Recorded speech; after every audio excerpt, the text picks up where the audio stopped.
বিভিন্ন জেলায় বাড়ছে শীতের তীব্রতা। শীত নিবারণে প্রশাসনের পক্ষ থেকে কী ধরনের প্রস্তুতি নেওয়া হয়েছে তা নিয়ে জানাতে মৌলভীবাজার ও চুয়াডাঙ্গা যুক্ত হচ্ছেন সহকর্মীরা। প্রথমে মৌলভীবাজার থেকে জানাবেন সহকর্মী তুহিনী রশিদ। তুহিনী রশিদ, শীতের প্রকোপ কেমন এবং রাত ও দিনের মধ্যে পার্থক্য কেমন দেখছেন এবং শীত নিবারণে কী প্রস্তুতি নেওয়া হয়েছে?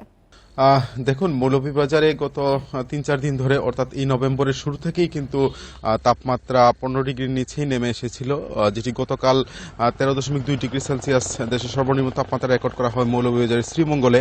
আজকে তাপমাত্রা আরও নেমে 12.5 ডিগ্রি সেলসিয়াস তাপমাত্রা রেকর্ড করা হয়েছে শ্রীমঙ্গলেই।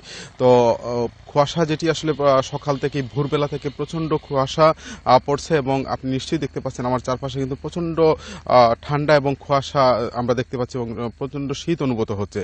তো এই শীতের কারণে কিন্তু আমরা দেখেছি যে বিশেষ করে এখন গ্রামীণ অঞ্চল যেগুলো আছে সেখানে কিন্তু আপনি জানেন যে রূপা আমন কর্তন মৌসুম চলছে, পাশাপাশি এখন আহার অঞ্চল যেগুলি সেগুলিতে বুড়ো আবাদের সময়টা চলছে। তো এই মুহূর্তে এই যে প্রচণ্ড শীতের কারণে কিন্তু অর্থাৎ কৃষক যারা আছেন তাদের মধ্যে একটু দুর্ভোগ এবং তাদের কিছু কাজের মধ্যে ব্যাঘাত ঘটছে। অন্যদিকে আসলে শীতের যে প্রস্তুতি অর্থাৎ শীত নিবারণের যে প্রস্তুতি সেই বিষয়টি নিয়ে আসলে জেলা প্রশাসন থেকে আমরা যেটি জানতে পেরেছি, অর্থাৎ আমি গতকালকে কথা বলেছিলাম দুর্যোগ যে অধিদপ্তর রয়েছে তাদের সাথে, তারা যেটি আমাদেরকে জানিয়েছেন যে প্রত্যেকটি উপজেলায় তারা নগদ অর্থ বরাদ্দ দিয়েছেন শীত বস্ত্র বিতরণের জন্য এবং তারা জানিয়েছেন যেটি যে তারা 6 লক্ষ টাকা করে কিন্তু প্রত্যেকটি উপজেলায় বরাদ্দ দিয়েছেন এবং সেই 6 লক্ষ টাকা করে শীতবস্ত্র কিনে কিন্তু অর্থাৎ দরিদ্র মানুষ যারা রয়েছেন, নিম্ন আয়ের মানুষ রয়েছেন তাদের কাছে তারা বিতরণের প্রস্তুতি নিয়েছেন। ইতিমধ্যে কিন্তু এখন পর্যন্ত বিতরণ সেটি শুরু হয়নি।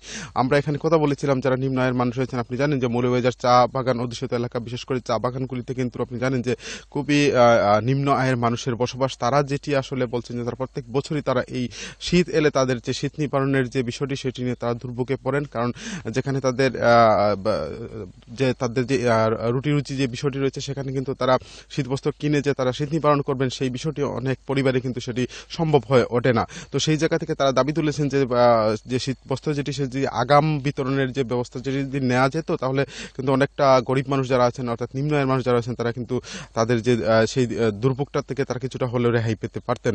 তো সব মিলে এখন মৌলভীবাজারে আসলে প্রচণ্ড ঠান্ডা শুরু হয়েছে, অর্থাৎ দিনের বেলাতে প্রচণ্ড ঠান্ডা কুয়াশা রয়েছে আর রাতের বেলাতে সেটি আরও তীব্র হচ্ছে। এই ছিল আসলে আমার কাছে মৌলভীবাজার থেকে শীতের সর্বশেষ খবর।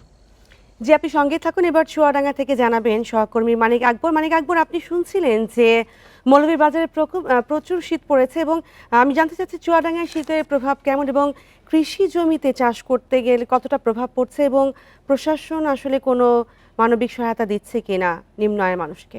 চুয়াডাঙ্গায় আসলে যেটি হয়ে থাকে সেটা হলো শীতবস্ত্র বিতরণের যে কার্যক্রম আমরা প্রতি বছর দেখে আসছি, সেটা হলো একেবারেই শীত শুরু হওয়ার পর মাঝামাঝি সময়ে এসে কখনো কখনো একেবারে শীতের শেষের দিকে মূলত শীত বস্ত্র বিতরণ করে।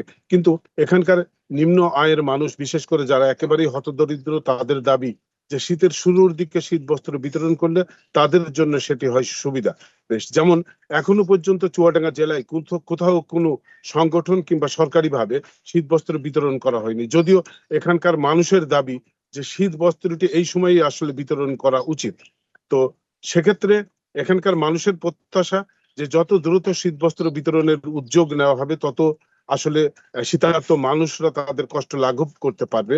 একইভাবে আমাদের চুয়াডাঙ্গার তাপমাত্রার বিষয়টি আমি একটু জানিয়ে রাখি, সেটা হলো 23শে নভেম্বরের পর থেকে চুয়াডাঙ্গার তাপমাত্রা নেমে এসেছে 16 ডিগ্রির নিচে।